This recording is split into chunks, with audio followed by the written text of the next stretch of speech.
I'm half Irish and half German.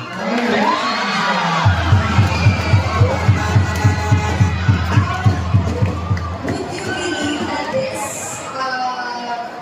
gives you the edge of being in this, what do you call this? This, yes, pageant, in a pageant world. Do you think that gives you the edge?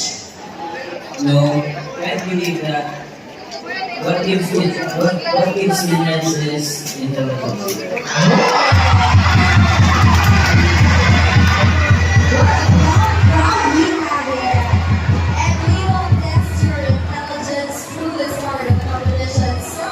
Let's see if you really have that intelligence. Yeah, I feel threatened. Alright, let's see. Let's get your question. That's one naman, Miss Meron naman tao.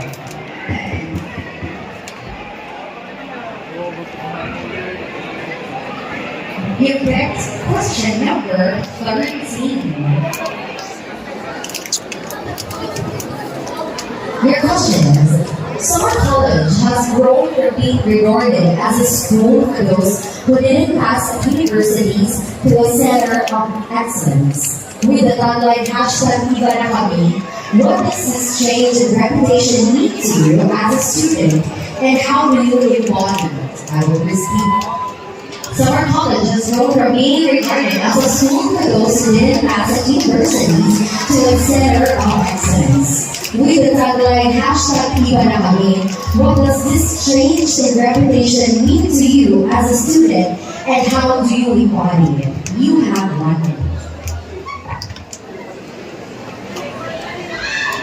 This change in reputation brings so much pride to me as a student because people are now seeing that Summer College is improving its facilities and programs, and I believe that I embody by maintaining a quality of honesty, integrity, and good, strong morals. Because here at Summer College, we are not only reading, learning, excelling, but in Summer College, we are focusing, and together, we will rise as the top,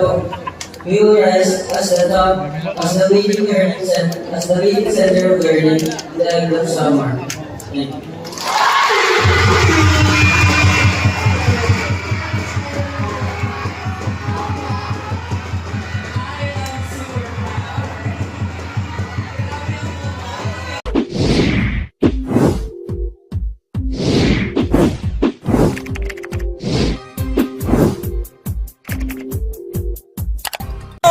Hi! Subscribe to MacJude's channel.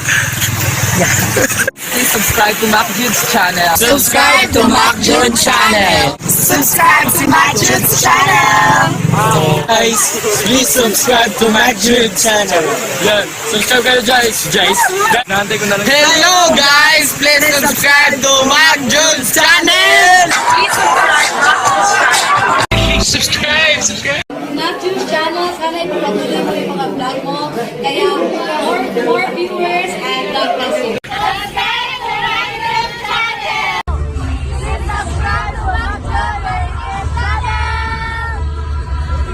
Hi guys, follow Summer Latest Sprite and MacJude TV. Thank you.